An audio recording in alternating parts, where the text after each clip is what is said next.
Presented by Tarana Music. कहिले सखी हो बड़ा गोरी लगती का कहिले सखी रुचि गोरी लगती का कहिले सखी रुचि गोरी लगती का कहिले सखी रुचि गोरी लगती देहिया से हमारा हटक पड़ता खाके सोया जरदा उड़ावे गरदा हो खाके सोया जरदा उड़ावे गरदा Presented by Tarana Music. उड़ावे गरदा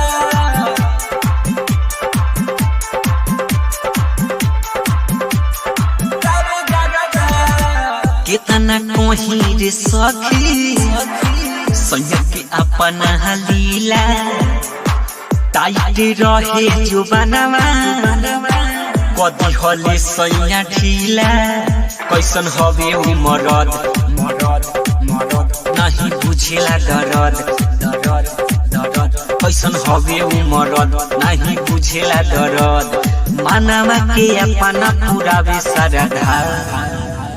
खाके सोया जरदा उड़ावे गरदा ओ खाके सोया जरदा उड़ावे गरदा उड़ावे गरदा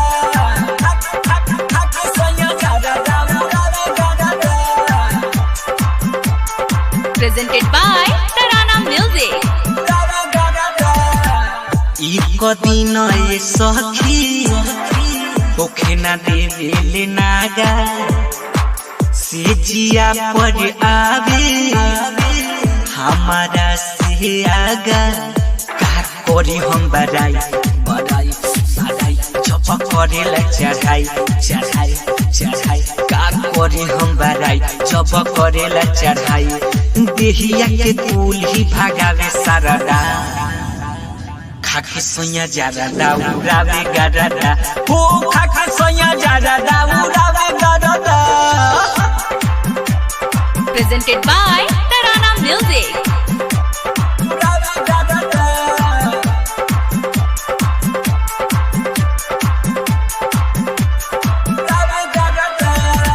छक्का झूमर मेरे सखी तोर दिहले चूरी राइटर नी बलमुआ बुझिना मोर मजबूरी कतना दुख कही